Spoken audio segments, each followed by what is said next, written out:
భారతదేశం అన్ని మతాల సమ్మేళనం. దేశంలో అన్ని రకాల మతాల వారు ఉన్నా కలిసిమెలిసి సాగుతారు. చాలా దేశాల్లో లాగా తమ దేశంలో మత ఘర్షణలు ఈ మధ్య తక్కువగానే ఉన్నాయి. కానీ ఇప్పుడు మళ్ళీ అలాంటివి తెరపైకి వస్తున్నాయి. దానికి ఓ ఉదాహరణే ఓ చిన్న ఫ్లెక్సీ. చూడ్డానికి చిన్న ఫ్లెక్సీలా ఉన్నా ఇప్పుడు అదే దేశం మొత్తాన్ని కుదిపేస్తోంది.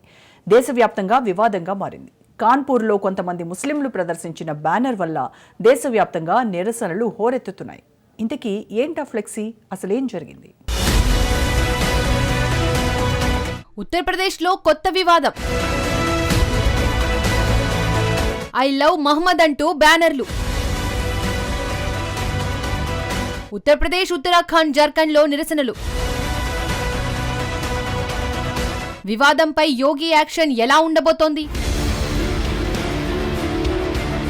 ఐ లవ్ మహమ్మద్ పోస్టర్ వివాదం ఉత్తరప్రదేశ్లోని కాన్పూర్లో మొదలై ఇప్పుడు దేశవ్యాప్తంగా మారింది. కాన్పూర్లో సెప్టెంబర్ 4న ఈద్ మిలాదున్ నబీ జులూస్ సందర్భంగా ముస్లింలు ఐ లవ్ మహమ్మద్ అనే లైట్ బోర్డులు ఏర్పాటు చేశారు. ఇది సైద్ నగర్ ప్రాంతంలో రామ్ నవమి జులూస్ మార్గంలో ఉండడంతో హిందూ సంఘాలు వ్యతిరేకించాయి. ఇదో కొత్త ఆచారంగా అభ్యంతరం వ్యక్తం చేసిన హిందూ సంఘాలు దీనివల్ల మతపరమైన సామరస్యం దెబ్బతింటుందని ఆవేదన వ్యక్తం చేశారు.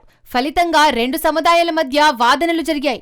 పోలీసులు జోక్యం చేసుకుని లైట్ బోర్డులను తొలగించారు. అలాగే 15 మందిపై ఎఫ్ఐఆర్ నమోదు చేశారు. సాంప్రదాయ స్థలం మార్చి టెంట్లు, పోస్టర్లు ఏర్పాటు చేసిన వారు, మరొక సముదాయం పోస్టర్లను దెబ్బతీసి మతపరమైన శత్రుత్వాన్ని పెంచిన వారిపై ఈ కేసు నమోదైంది. బోర్డులపైనే కాదు, సామాజిక సమస్యలు సృష్టించిన చర్యలపై కూడా కేసు నమోదు చేశారు.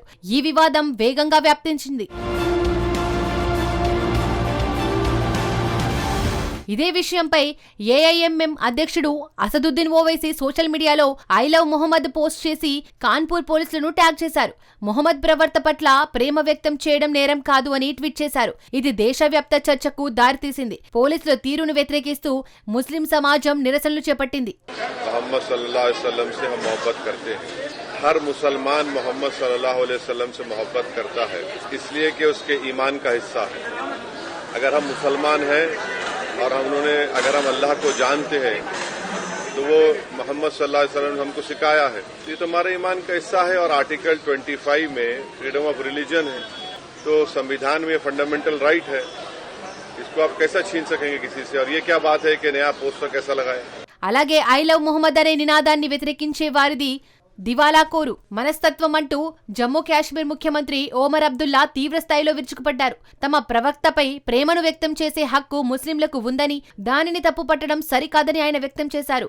హిందూ, సిక్కు మతస్థులు తమ దేవతలు, గురువుల చిత్రాలు, నినాదాలతో తమ భక్తిని బహిరంగంగా ప్రదర్శించినట్లే ముస్లింలు కూడా తమ విశ్వాసాన్ని చాటుకునే హక్కును కలిగి ఉంటారని ఆయన నొక్కి చెప్పారు. ఇదే విషయంపై ఉన్నావో, బరెల్లీ, కౌశాంబి, లక్నో, మహారాజ్గంజ్ లో ర్యాలీలు నడిచాయి. ఉత్తరాఖండ్లోని కాశీపూర్, మహారాష్ట్రలోని నాగ్పూర్, తెలంగాణలోని హైదరాబాద్ లో కూడా ప్రదర్శనలు జరిగాయి. హైదరాబాద్ లో సెప్టెంబర్ 19న జుమ్మా ప్రార్థన తర్వాత నాంపల్లి పబ్లిక్ గార్డెన్ లో ముస్లింలు ఐ లవ్ మొహమ్మద్ ప్లకార్డులతో ర్యాలీ చేశారు. పోలీసులతో ఘర్షణలు జరిపి కొందరి అరెస్టులు కూడా జరిగాయి. అలాగే గుజరాత్ లోని గోధ్రాలో నిరసనల సమయంలో పోలీస్ స్టేషన్ పై దాడి చేసినందుకు 17 మంది అరెస్ట్ అయ్యారు. 88 మందిపై కేసులు నమోదయ్యాయి. ముంబై, ఆగ్రా, అహ్మదాబాద్, పార్భణి, బుర్హాన్పూర్, జార్ఖండ్ లో కూడా ప్రదర్శనలు జరిగాయి. సోషల్ మీడియాలో I love Mohammed hashtag trend గా మారింది. వేల మంది ప్రొఫైల్ పిక్చర్లు మార్చుకొని పోస్టులు పెట్టారు. తమ మత స్వేచ్ఛను వ్యక్తం చేసినందుకు పోలీసులు ముస్లింలను లక్ష్యంగా చేసుకుంటున్నారని కొంతమంది ఆరోపిస్తున్నారు. అయితే ఐ లవ్ మొహమ్మద్ బ్యానర్ ఏర్పాటు చేసినందుకు ఎఫ్ఐఆర్ నమోదు చేయలేదని కాన్పూర్ పోలీసులు చెబుతున్నారు. ప్రదర్శనకారులు నిర్దేశిత స్థలంలో కాకుండా వేరే చోట టెంట్ ఏర్పాటు చేసినందుకు కేసు నమోదు చేసినట్లు తెలిపారు. మత విశ్వాసాల ఆధారంగా ఎవరిని టార్గెట్ చేసుకోలేదని యూపీ బీజేపీ అధికార ప్రతినిధి రాకేష్ త్రిపాఠి అన్నారు. అయితే ఈ ఘటనలపై స్పందించిన యూపీ మంత్రి ధరంపాల్ సింగ్ చట్టాన్ని ఉల్లంఘించే వారిని సహించేది లేదని, అలాంటి వారిపై కఠిన చర్యలు తీసుకుంటామని హెచ్చరించారు. ఈ కేసులో దర్యాప్తు జరుగుతుందని అన్నారు. సోషల్ మీడియాలో సైతం I love Ram versus I love Mohammed చర్చ రచ్చ చేసింది. సమాజ్వాద్ పార్టీ నాయకులు ఐ లవ్ రామ్ లేదా ఐ లవ్ మొహమ్మద్ చెప్పడం తప్పేమీ కాదు అని వాదించారు. బీజేపీ నాయకులు చట్టాన్ని ఉల్లంఘించిన వారిపై చర్యలు తప్పనిసరి అని అన్నారు. బరెల్లీలో జామా మసీద్ ఇమాం ముఫ్తీ ఖుర్షీద్ ఆలం ఐ లవ్ మొహమ్మద్ పోస్టర్లను ఇళ్ల ముందు వేలాడదీయమని పిలుపునిచ్చారు. వరల్డ్ సూఫీ ఫోరం చైర్మన్ హజరత్ సయ్యద్ మొహమ్మద్ అష్రఫ్ కి ఫౌజ్వి పోలీస్ చర్యను అసాధారణంగా అభివర్ణించారు. వెంటనే ముఖ్యమంత్రి చర్య తీసుకోవాలని కోరారు. మౌలానా సూఫియాన్ నిజామీ జమాత్ రజాయి ముస్తాఫా నాయకులు హింసను ఖండించి శాంతిని కోరారు. కాగా ఈ వివాదం దేశంలో మతపరమైన సమస్యలు సృష్టిస్తుందా అనే ప్రశ్నకు నిపుణులు అభిప్రాయం ఏంటంటే, ఇలాంటి విషయాల్లో రెండు వైపులా వర్గాలు సంయమనం పాటిస్తూ మత పెద్దలు చర్చలు జరుపుకొని సానుకూల సుహృద్భావ వాతావరణం ఏర్పడేలా చేసుకోవాలని సూచిస్తున్నారు. ఒకరిపై ఒకరు ఆరోపణలు చేసుకునే కంటే ప్రేమను పంచుకుంటే భేషజాలే ఉండవు అంటున్నారు. ఎప్పుడూ సామరస్యంగా జీవించే భారతీయుల మధ్య ఉన్న ఐక్యను కొంతమంది అల్లరి చిల్లర వ్యక్తులు చేసే అల్లర్లు దెబ్బతీసే పరిస్థితి రాకుండా చూసుకోవాలని అంటున్నారు.